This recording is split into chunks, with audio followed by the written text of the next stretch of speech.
शरारती झुनझुन गिलहरी। घने जंगल के बीच एक ऊंचे पेड़ पर मिन्नी गिलहरी अपनी नन्ही बेटी झुनझुन के साथ रहती थी।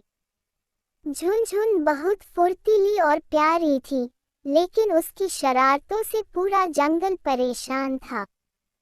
हर दिन वह किसी न किसी जानवर के साथ मजाक कर बैठती थी। एक दिन दोपहर को झुनझुन पेड़ की डालियों पर उछल कूद कर रही थी। नीचे उसी पेड़ पर गप्पू बंदर मीठी नींद में झपकी ले रहा था। झुनझुन ने माँ से कहा, माँ देखो न, गप्पू बंदर कितना मजे से सो रहा है। मिन्नी बोली, झुनझुन किसी को परेशान मत करना, शांति से खेलो। लेकिन झुनझुन की आंखों में तो शरारत नाच रही थी। वह धीरे धीरे गप्पू के पास पहुंची और उसकी लंबी पूंछ को पेड़ की टहनी से बांध दिया। थोड़ी देर बाद जब गप्पू नींद से जागा और दूसरी डाल पर कूदना चाहा, तो पूंछ खींच गई। अरे, मेरी पूंछ फंस गई, वह चिल्लाया और उल्टा लटक गया। बचाओ, कोई तो बचाओ, उसकी आवाज पूरे जंगल में गूंज गई।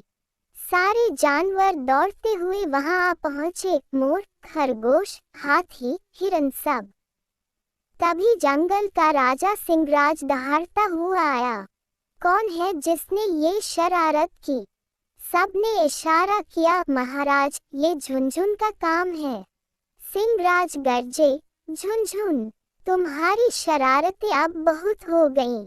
अगर दोबारा ऐसा किया तो सजा मिलेगी।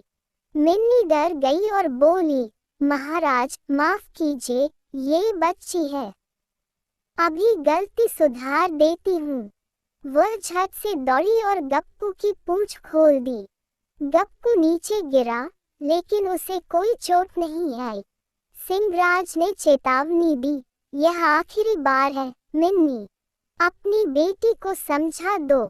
सभी जानवर वहां से चले गए। मिन्नी ने झुनझुन को प्यार से समझाया, देखो बेटा, मजाक करना बुरा नहीं, पर अगर किसी को तकलीफ हो तो वह शरारत नहीं रहती।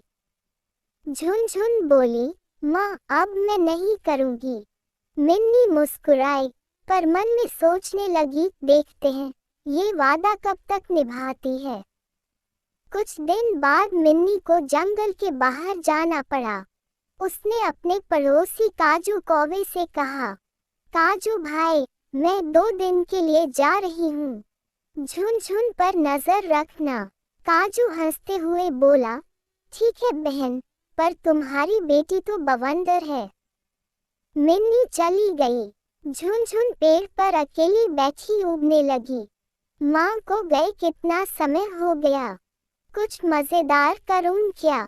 झुनझुन ने सोचा, क्यों न मैं भी घूम आऊं। वह पेड़ से उतर कर जंगल के अंदर चली गई, फिर आगे और आगे। कुछ ही देर में वह रास्ता भूल गई। चारों ओर घना सन्नाटा था। उधर जब मिन्नी लौटी तो झुनझुन घर पर नहीं थी। काजू भाई, झुनझुन कहाँ है? वह तो कह रही थी कि थोड़ी देर घूमने जा रही है, काजू बोला। मिन्नी का दिल धक धक करने लगा, कहीं वो खो न गई हो। काजू ने तुरंत जंगल के जानवरों को बुलाया, चलो सब मिलकर उसे ढूंढते हैं। उसी समय ऊपर आसमान में बाज उड़ता दिखा। काजू ने कहा, वो बाज तो किसी को पकड़ने के इरादे से उड़ रहा है। मिन्नी चौंकी, कहीं उसने मेरी झुनझुन को न देख लिया हो। काजू और उसका दोस्त मीठू तोता उड़ पड़े बाज के पीछे। उन्होंने देखा, सचमुच बाज ने झुनझुन को अपने पंजों में दबोच रखा था।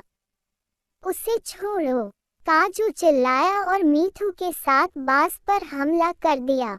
बाज ने झुनझुन को छोड़ दिया। झुनझुन नीचे गिरने लगी, पर नीचे जानवरों ने पहले से ही पत्तों और घास का नरम बिस्तर बना दिया था। वह उसी पर गिरी सुरक्षित थी। मिन्नी दौड़ कर आए, उसे कसकर गले लगा लिया। मेरी बच्ची, तुम ठीक हो? झुनझुन की आंखों में आंसू थे। हाँ माँ, अब मैं कभी नहीं भटकूंगी। सिंहराज पास आए और बोले, झुनझुन, याद रखना, जो दूसरों को परेशान करता है कभी न कभी खुद मुसीबत में पड़ता है।